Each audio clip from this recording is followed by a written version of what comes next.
leirambado ngaihaktani kuide taplapna chingnaba kai phange topa phangde sir khusi do mine yengbada nungsingduna nalaga siba malamni aduga masada su kashu da khomliti chingna ningai we bam dawrakti mani tombana maraksida mafamdu da mi lakpa thingna debro lakde re kanaso aduga mama pancha thokte hayu manungdagi aduba no mama de nupa ma ge ta unakhiba amadi thingne naire mekiras langtaknana kana adudi moisu khangde naire mani tomba mekiras te yengduna masagi wadu chumdori bro mekiras sofa duda tapna nga thakre aduga mamit ani do ushinduna ngai hakle kyam kuina lotoiba phonglakani mathang manau nai ngamoine moine ka shungam mani tomba so mekiras te yengduna ngai hakle aduga tapna hogalaktuna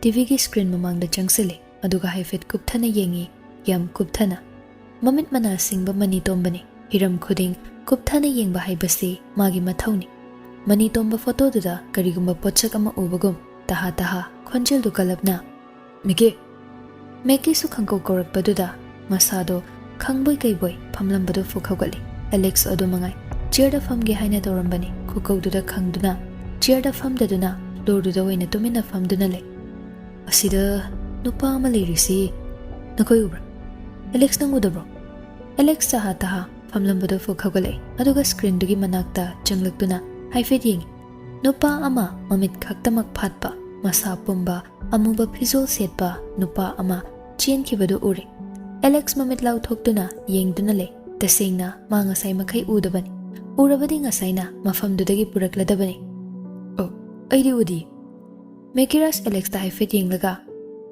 asuk chawgraba mi si udradi kakchengi ubro alex mekiras to saure haiba khangaduna maru lukthana le mani tombana hairakpani urui he maga shurui aikoi so hanbada udriduni WakhaL oiramu mekiras khomde tumin le aduga taplapna kaidobala ijano micham dimandi matausi purala nagi matauni hoi aduai gi micham mandi postmortem tawriba mafamduda ai chatlugi nang leramba yagadra ai halakpaga pau pura laki masada kari tawi haibasingdo ai khangdukduna laki mekirasu irai laina hoi hairai mani tomba taha mafamdudagi thokre aduga gari do thaudokduna lai mekiras ti khoirang khoishaunabana masadu yadrabani sauning be henkatlei asawa henkalei tomena ngai hak sofa da phami makuttasu churup machai ama chamduna thamli thakpadi thakte khallibani WakhaL kaya ama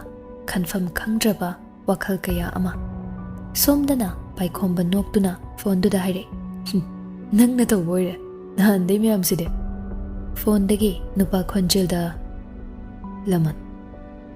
laman ni komisi paikhomba noklaga khaide apambado aigidi mekiras hingna thamba yadi sigi wasi nangmuna khanguko phone dagi nupa da so hauna noklei aduga made kishuna teda khara se hingje kisana angang da nungaide ekloishin bas nungai ni hingbo je sanuda paikhomba nokfet tawna okay horen night da party dawsi aigi banglo da law thamage wai se hainaraduna call thamnakre langlen paikhomba da fairap yeng attention I want your attention kaino piri se de attention hanaga mana jayam atopanu pisulei rabo onthokpani karai dei wano handakse thabak khra chin tawbani mi langlen paithoktuna leikre sauginu ne thabak mayam se nangsu khangiduni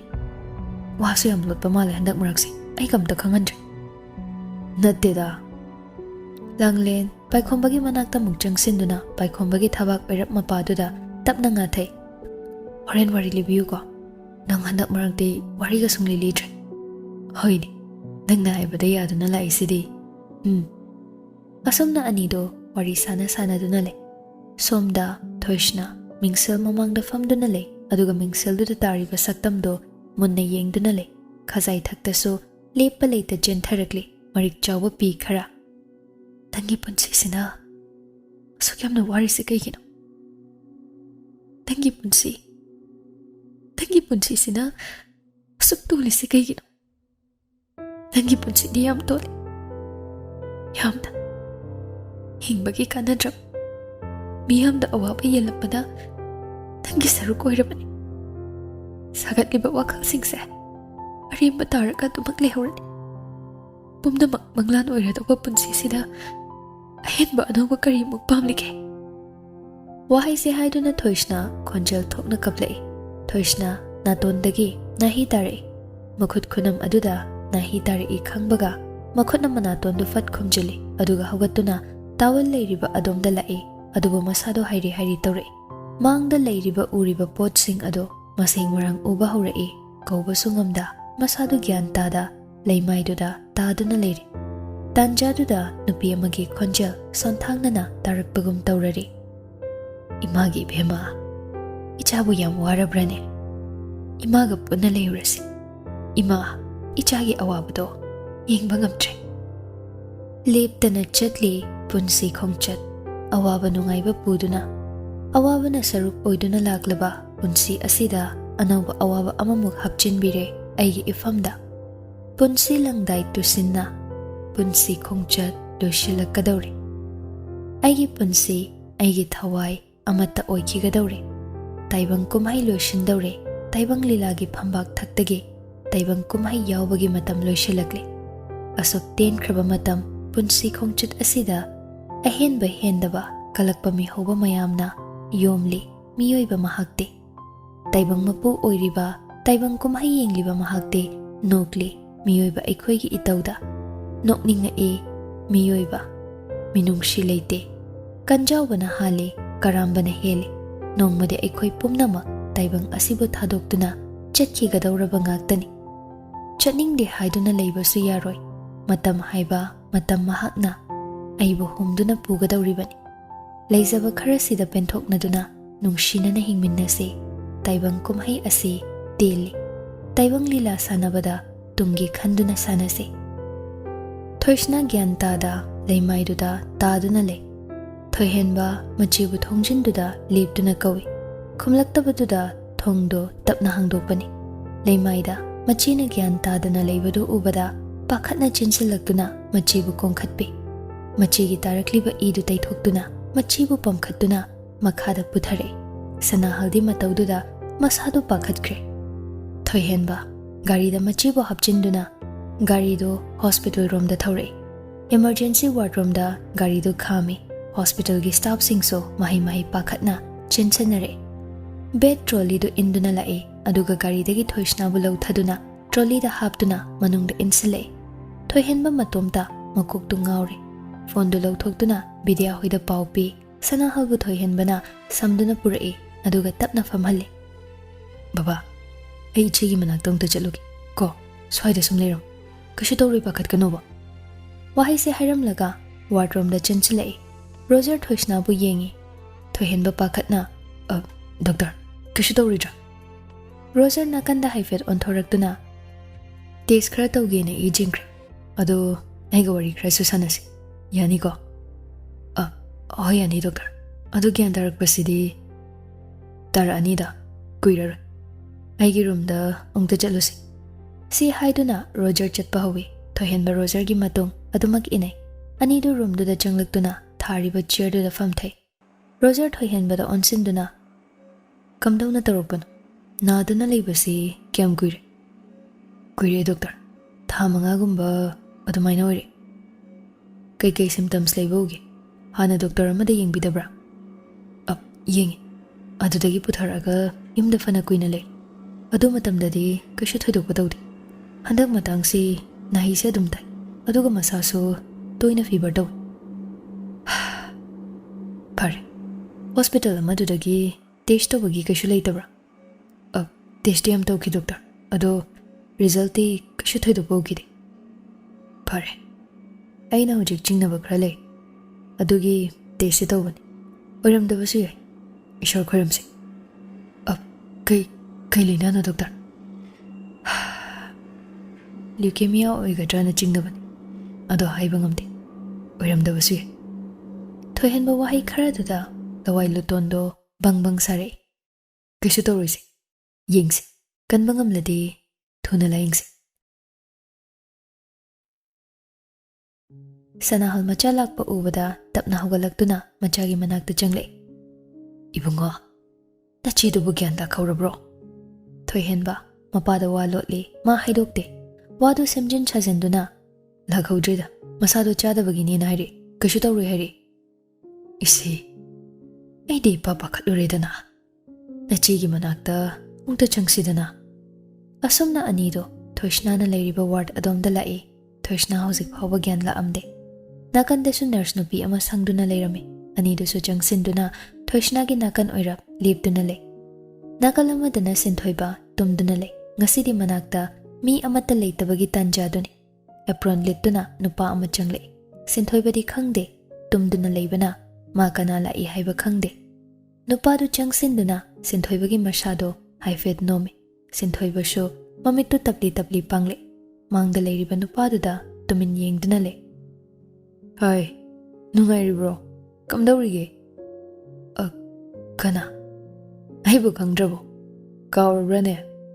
Sinthoiba munna yengduna le nupa do, wa makha amuk tare. Kuirene udaba, aidi nangse sigraboi khalubani. Naraiba phabagi haigadra, shiba phaudi si haudre. Punsidu loisilage dawani. Yadene ha. Nangbu otlo haidana ishorna mukthare. Kamdausige? Kamdausige? Wahai se hairaga nokle. Sinthoiba, masado sauningne yengduna leiri. Adubo ma kashu tawba ngamloi haiba masana khangje. Nupado amuksu karimnana haire. Nungaitene, Monica do itap cherdana, thot laudana, yam haukibani. Matamdudadi nangdi mahaudu phangamaruini ko. Wahai si hairaga mugnoi, sinthoiba hogatke haina tawbani, adubu ngamdre. Hogatba ngamdrabo, hoganingbraba nangbo. Ai sambiro. Koini, nadao di phajana yade. Mekiraska pulubadai nangsu Shigi pibam sida oirakpani ko. Pumna maksigi haurakfamdi Mekiras nini. Ma hatnaba tawsikandi. Inganba wai jindro. Nang kanano? Khanglakani ne nongma siramdaida ai masaktaki. Aigi nati ko nangi siramda. Ado nangbu video ma yengningbro. Yenghangi sinamit pin. Si haiduna makutta paramba phone do sinthoibagi mamangda thamduna screen do yenghali. Sinthoiba video do yengba ngamdre. Mamitu ushinduna lei pishu tare. Yengningdrabo yenguda. Nungaibane. Phangdrasu nungaibagi mahaududi sidai lawba yaina. Ha, yadrane. Sinthoiba nupaduda pendaba mityeng ama yengduna lei. Nupado chair da famlaga sinthoibagi thabak aduwaida makhongdu thangkadle. Sigumba oidoni nakoidi khangaba aina oyandoini aigi khuttani noigi punsi aina hinghaningle hinghani shaninge shiani kaidongamdoino noina nangshu kaishu kuina hinghalloida khajikti sangsarsi nungai te haibado khara kuina khangkhon dawbani adubu yadra nangi namanabaduna aigi thabak thoramsingda pumnamak yetuna lei khoro yam thangi Aduna nang moina loishinba daridana. Si haiduna sinthoibagi thabak aduda safukan makhongduna kauthai. Sinthoiba nabana umle. Hanagi ribs khara tekle haiduna leibani. Aduga anaba jaga aduda amuksu kausilami. Nupada amuk haugatuna taplap haire. Oxygen mask yaudradi sor honbasu khara wai hairine. Ha, wadanaba nungaina tum. Paisa yam jangai. Kanam puthokpini mi wanabani mi wahanba yade. Si haiduna upliba oxygen mask tu lauthoi. Nupada usettana sinthoibada bye tawramlaga romdudagi thoki. Sinthoiba masadu sor phunbagi chaina duga khangba ngamdre. Nakanda leiriba batandu lamduna beldu namnaba haiduna lamnaba hotnei. Adubo beldu lamnaba hotnabada table da leiriba ising bottle singdo leimaida takre. Adubo ma lamnaba hotnei. Ngamnaba namladuna masado gyan tada bedudagi tare. Somda Roger thoishnaga wari sanaduna leirambani adubu alarmduda pakhatna chile. Sinthoibagi room tamna Rogerna lakpadu ubada nurse kharasu matum inaduna lai. Roger room gi thongdu hangbada oiramliba fibamdu ubada masado shwai lawi. Taha changlaktuna sinthoibabu oxygen mask hapchili adubu gyan lakte. Thabak adwaidagisu khasik I thokpa ubada pakhatna. Otida puse orthopedic doctor ma contact to. Mahai mayamdu pau phaunaba haidana koilanglang. Oiramliba fibamduna makhada kaile haiba kanaso hana yengludre. Sinthoibabu puduna mafamdudagi thokre. Tanjaduda nupi ama changlaktuna upsinduna tariba kartu lokhatuna kartuda haifet yenglaga litliba apron dugi pocket hapchinkre. Oigi khuzengda star mark ki tattoo ama so hakli. Machinda taplap soli. Thabak ama tawbada chiksinda sibi haba thabak. Wahai se hairam laga room dudagi thokre. Roger Mekiraska Manitombaga call tawi adubu chatte upai leite tumin phamduna le. Somda Manitomba mayum tana mukhalai aduga uniform setuna Segmai police station romda matomta gari du thauduna lai. Malakpa ubada mayamdo salute tawduna manungda changle. SP leramde OC leram. Manitomba OC dugi manakta changle.